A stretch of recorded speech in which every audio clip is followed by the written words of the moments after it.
레디 후.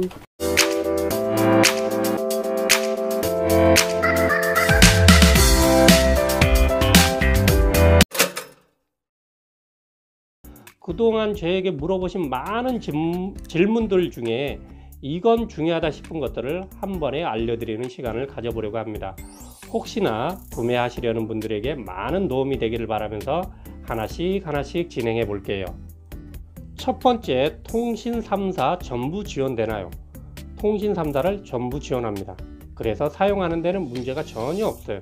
단 데이터 쉐어링 유심을 만들 때 LG U+만 핸드폰으로는 개통이 안되고 패드용으로만 개통이 돼서 아예 LG U+는 라우터에서 사용할 데이터 쉐어링 유심을 만들 수가 없어요. 그래서 알뜰폰으로 매달 요금을 내는 데이터 전용 요금제를 가입하시거나 통신사를 바꿔야만 돼요. 두 번째, 다른 제품들은 설정을 해야 되던데 이 제품은 진짜 설정이 필요 없나요? 네, 설정이 필요 없어요.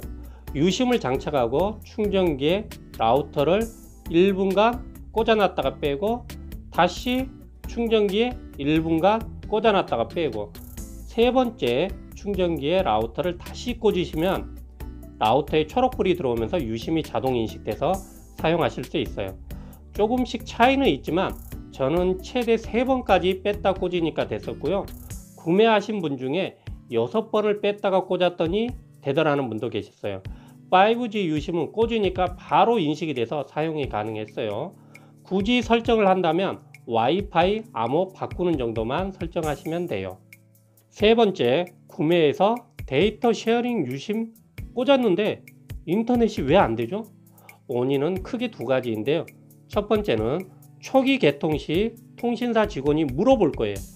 이거 핸드폰용으로 쓰실 거예요? 패드용으로 쓰실 거예요?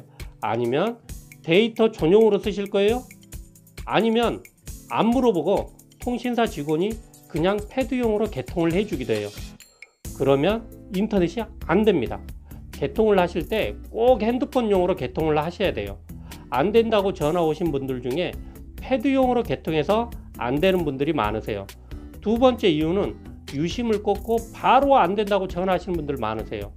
유심 장착하고 아까 알려드린 대로 총 3번 정도 뺐다 꽂았다 해보시고 안 되면 그 이상도 뺐다 꽂았다 해보시면 라우터에 초록불이 들어오면서 유심이 자동 인식돼서 사용하실 수 있어요.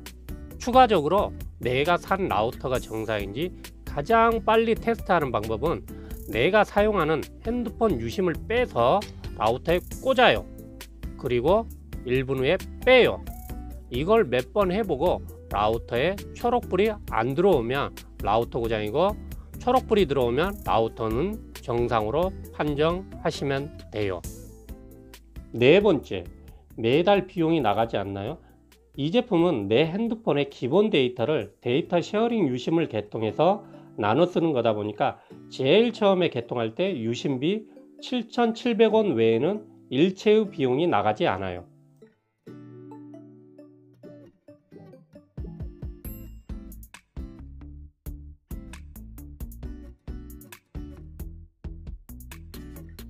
다섯 번째, 알뜰폰 통신사 유심도 잘 되나요? 당연히 잘 됩니다. 내가 데이터가 적은 요금제를 사용하시는 분들은 알뜰폰 통신사 데이터 전용 요금제를 사용하시는 분들이 있는데 잘 되세요. 또는 LG 같은 경우는 패드용으로만 유심이 개통이 돼서 어쩔 수 없이 알뜰폰 통신사 유심을 개통해서 쓰시는 분들이 있는데 이분들도 당연히 잘 되세요. 여섯 번째, 5G에서도 잘 되나요? 제가 개인적으로 주위에 5G를 사용하시는 분이 돌팔이 형님밖에 안 계세요. 그래서 좀 빌려달라고 했더니 죽어도 유심을 안 빌려주었는데 그래가지고 테스트를 못 해봤거든요. 최근에 제 동생 거 LG U+ 5G 유심을 꽂으니까 인식이 잘 되고 인터넷도 잘 되더라고요.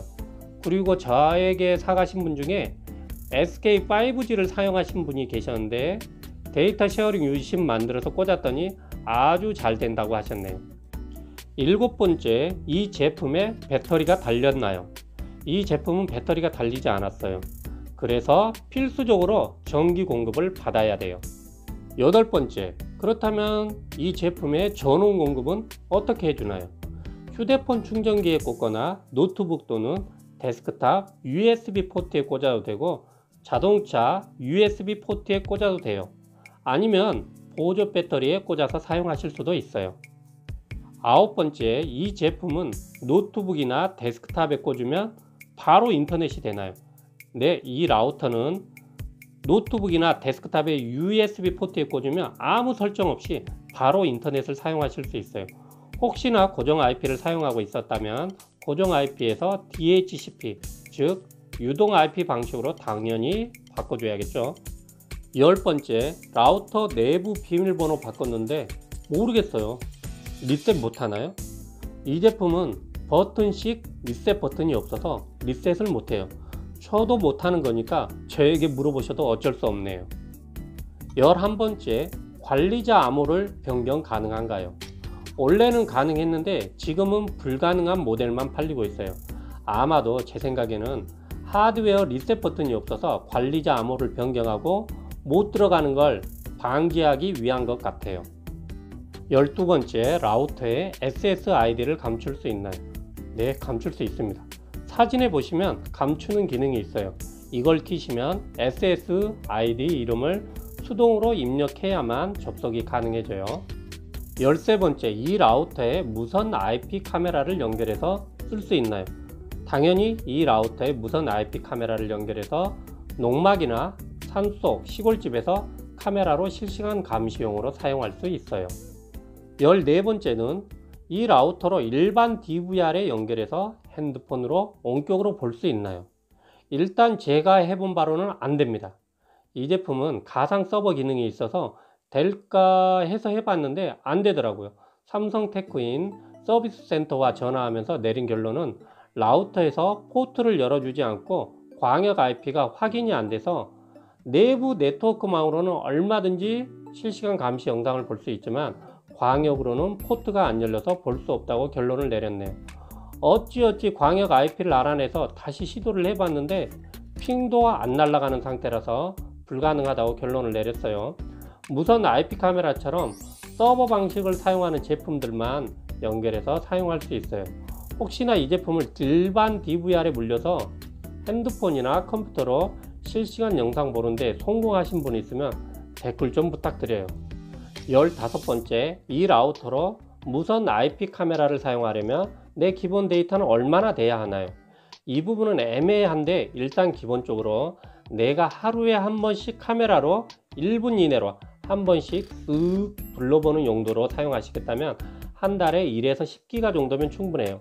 하지만 내가 하루 종일 연결해서 실시간 감시를 하겠다면 10기가쯤은 하루에도 다 써버리게 돼요. 그래서 하루 종일 연결해서 실시간 감시를 하는 용도로는 이걸 사용하는 걸 추천드리지 않아요. 그냥 잠깐 연결해서 움직임 감지 왔을 때 보는 용도로 사용하거나 며칠에 한 번씩 쓱 둘러보는 용도로 쓰신다면 딱 좋아요. 그리고 핸드폰 데이터 요금제는 되도록 무제한을 사용하시는 게 좋고 알뜰폰 데이터 요금제를 사용하시겠다면 한 달에 10기가짜리 요금제 정도 사용하시면 되세요. 16번째, 내 핸드폰 요금제가 데이터 무제한이면 라우터도 데이터 무제한 아닌가요? 내 핸드폰 요금제가 무제한이라고 해서 라우터도 무제한은 아니세요. 예를 들어서 내가 한 달에 기본 데이터가 100기가가 제공되는 무제한 요금제를 사용한다면 그 중에 20기가 정도가 데이터 쉐어링 용도로 쓸 수 있다고 생각하시면 되세요. 그래서 기본 제공된 20기가를 다 사용하면 내가 데이터 무제한이더라도 작동이 중지돼요. 17번째, 라우터를 사용하면 그냥 쭉 끊기거나 고장 없이 사용할 수 있나요? 아니요. 제가 사용해 보거나 사용하시는 분들 얘기 들어보면 어쩌다 한 번씩 알 수 없는 이유로 연결이 끊어질 때가 있어요. 그러면 가서 라우터와 카메라를 껐다 켜야만 작동이 되는 경우가 발생을 해요. 그래서 설치해 놓기만 하면 계속 작동에 문제가 없는 게 아니라 어쩌다 한 번씩 연결이 안 되면 방문해서 껐다 켜 주셔야 돼요. 그리고 제일 중요한 거, 고장 안 나는 기계는 없어요. 고장 안 나는 기계를 바라는 건 반칙입니다. 반칙. 18번째, 라우터가 열이 많이 나는데 정상인가요? 네, 정상입니다. 어느 라우터나 열이 나요. 하웨이가 됐던 LDW 라우터가 됐던 열이 납니다. 핸드폰도 계속 사용하면 열이 나듯이 라우터도 열이 납니다. 그리고 온도가 높은 데서 장시간 쉬지 않고 데이터를 사용하면 열 많이 받아서 고장나게 돼요. 19번째, LDW922은 나노 유심만 되나요? 네, LDW922은 나노 유심만 돼요. 핸드폰 매장을 가보시면 요즘은 나노 유심만 판매해요. 그래서 이 제품은 나노 유심용으로 나온 제품이에요. 마이크로 유심으로 된 데이터 쉐어링 유심을 가지고 계시다면 크기를 잘라서 나노 유심 사이즈로 만들어서 넣어줘야 돼요. 20번째, 핸드폰 대리점에 왔는데 개통을 못한대요. 이 라우터는 국내에 정식 출시된 게 아니라서 개통이 되는지 안 되는지 모르는 분들이 많으세요. 그래서 개통이 안 된다고 하면 근처에 다른 대리점에 연락해서 할 수 있냐고 물어보시고 가셔야 돼요. 사가신 분 중에 해남에서 개통을 못 하셔서 목포까지 나와서 개통하신 분도 있어요.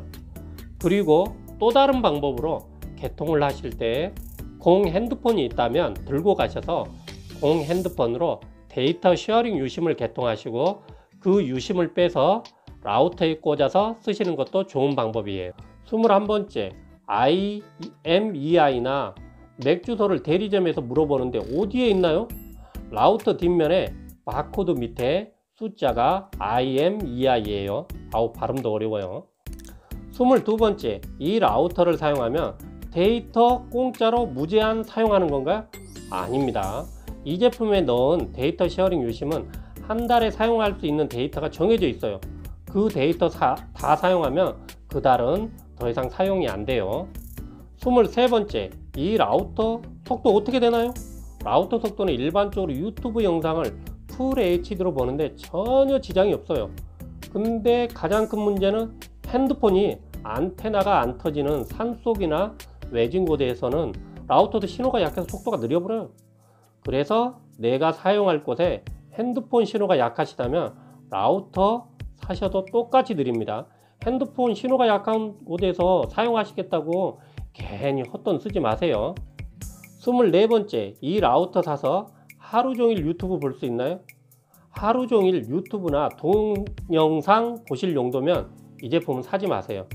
내 데이터 한계 때문에 그런 용도로는 적합하지 않아요. 그런 용도로는 에그 같은 한 달에 몇만 원의 요금을 내는 통신사 라우터를 쓰시는 게 나으세요. 이 LDW922 라우터는 CCTV 잠깐 확인 용도나 네이버나 다음 사이트 검색이나 이메일 주고받는 용도의 업무용으로 적합한 겁니다.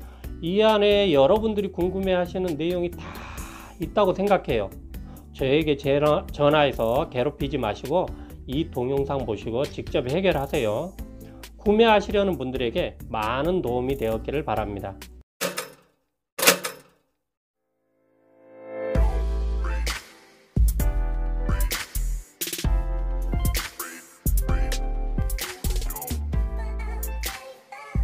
형님 좋아요하고 구독 좀 눌러보라고요. 안 좋아한다고. 왜 누르냐고. 누르지 마. 야, 니네도 쟤처럼 닮지 마. 알았어? 응? 아주 피곤해. 잘라.